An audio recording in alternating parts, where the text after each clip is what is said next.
اليوم في الاستوديو السيد نزار تازني، مرحبا بك، صباح الخير. يعيشك، مرحبا بك، ان شاء الله رمضانكم مبروك ورمضان مبروك على التوانسه الكل ان شاء الله. تحيه ليك ومرحبا بك. رغم انه دقائق معدوده لكن نحاولوا نتحدثوا فيه اكثر ما يمكن، لكن توعدنا انك تكون حاضر معنا في مناسبه قادمه وانه نتحدثوا اكثر عن هذا الموضوع الهام، وهو مساله التحكم في الطاقه. هذا الموضوع اللي اصبح يثير جدل هذه الايام، وخاصه مع المعلقات الاشهاريه ومع طرحه في عديد وسائل الاعلام. بالضبط. الطاقه الشمسيه مش غريبه على بلادنا، خاطر تونس ديما تتباع كانت بالشمس وبالبحر نتاعها وبالجمولات نتاعها. دونك نحن بلاد الشمس في معناتها البصن الميديتيرانيان بصفه عامه، هذاك العامل المشترك بيناتو. وتونس اليوم معناتها كي نسمعوا بار اكزومبل نحن اليوم مغربيين وكل شيء، نعرفوا اللي قبل في الستينات في الاتحاد الاوروبي الناس كل تلمت على النفط، تلمت على النفط معناتها، وتلمت على لي مويان انرجيتيك اللي هما كانوا موجودين، النفط والنحاس وتفاهموا عليهم. دونك تونس اليوم وليبيا والجزائر والمغرب كانوا يحبوا يتحدوا في نهار من النهارات، معناتها لازمهم يفهموا اللي كان الشمس هو العنصر الموجود في البلايص كل. خاطر انا يقولني عندي الغاز، اللي بيمشي يقولني عندي البترول، انا اليوم عندي كان الشمس، ما نجم نتحالف معهم كان في اطار الشمس. الشمس اليوم الموجوده في العالم حلوه الفكره نتحالفوا في الشمس بالطبيعه. نحن اليوم السلوغان تاعنا هو اذا الشمس بلاش فاتوره الضوء علاش، وعندنا سلوغان واحد اخر اذا الشمس بلاش علاش ما نستغلوهاش. فما برشا حاجات يعني الاشهار هذا اللي موجود في الطرقات يعني اثار انتباه، انا شخصيا اثار انتباه، لانه اذا الشمس بلاش الضوء علاش. نحن رانا ونيهم بارتناريا مع ستيغ ومع الانم، مع وكاله التحكم في الطاقه ومع شركه تونسيه للكهرباء والغاز، خاطر قاعدين نوفروا للعباد اللي ما كوردي، خاطر تتكلف برشا بالنسبه للفلاحين، بالنسبه للديار العباد اللي يسكنوا معناتها بعد شويه على المناطق هذو، معناتها على المناطق الداخليه نتاع البلاد اللي يسكنوا في الجبولات وكل صعيب ياسر انه نوصل لهم الضوء. دونك نحطوا لهم الطاقه الفوتوضوئيه باش نخلقوا لهم الضوء.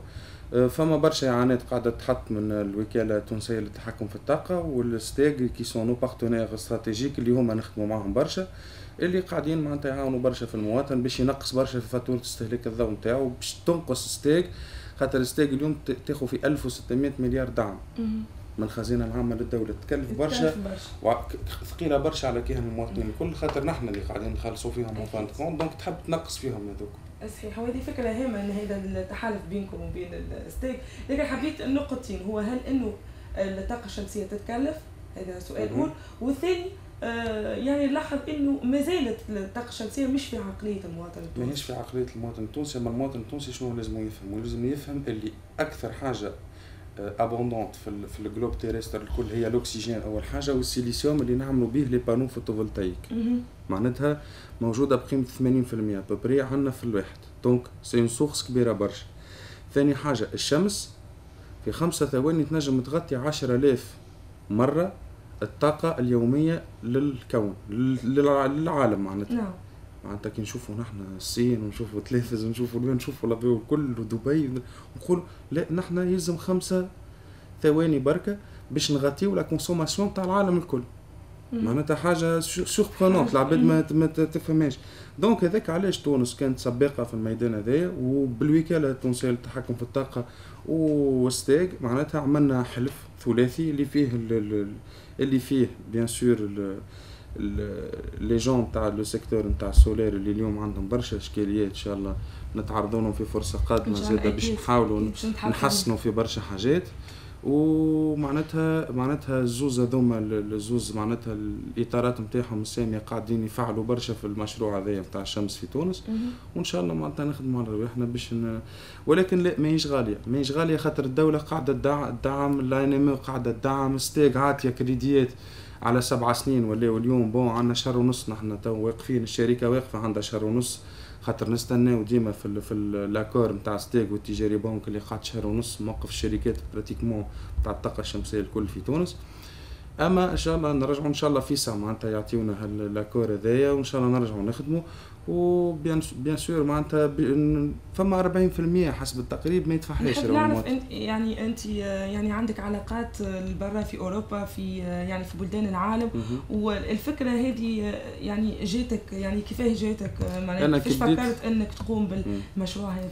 كي بديت في 2004 بديت بمراكز النداء في تونس، وتحصلنا مرتين على احسن مركز نداء، وتوسمت مرتين من الرئاسه، ولو اني جو سوي ابوليتيك، لاني في التجمع عمري لا دخلت الشعب لاني نهضاوي لاني حتى شيء، جو سوي ابوليتيك. المهم ان تقوم مجهود للبلاد. قمت بمجهود للبلاد. تكرمت معناتها مرتين من الرئيس المخلوع، وقدمنا بدينا بربعه من الناس في الشركه هذه يعني. بدينا بربعه من الناس، واليوم معناتها اوني 1900 بون. وقت الثوره نقصوا برشا الله غالب، خاطر برشا عباد رجعت لبلدانها، برشا عباد خافت اللي جماعه الكيف روحوا وجماعه قفصه روحوا، معناتها هبطنا برشا في الواحد هذايا. اليوم استراتيجيه كنا باش نطلعوا ل 3000 ولا 4000 ما نجمناش، توا اليوم 240 اي اوغوزمون واقفين على الخدمه، عندنا شهر ونص اوروزمون 240. الوقفه هذه تكلفت لنا 600,000 دينار خسائر معناتها للشركه، ونستناو قاعدين في الاجريمون. ان شاء الله معناتها المستقبل خير، بالعكس نحن متفائلين، وان شاء الله ان شاء الله فما كان الخير ان شاء الله. سي نزار التازني ان شاء الله هذا وعد توعدني على المباشر انه ان شاء الله في الاسابيع القادمه تكون حاضر معنا الاسبوع القادم، حتى انه نوصلوا الفكره اكثر للمواطن، وتدخل في عاداتنا وفي تقاليدنا هذا التحكم في الطاقه، لانها مساله هامه وهامه جدا، والمساله هذه موجوده عالميا. يعني بالحق احنا نعيشوا في مشكله الان، ويلزم وعي ويلزم توعيه المواطن. الطاقة هي الطاقة المتجددة والجديدة هي الأساس، وهي شكرا لك سي نزار. عيدكم مبروك إن شاء الله. عيدك مبروك. تحية ليك، تحية زميلي بدر الدين المحمودي ولفاطمة رزقي وزميلتي أسماء بكوش. بعد قليل قدم لكم موجز الأخبار. إلى اللقاء، مع تحية سامح قذافي.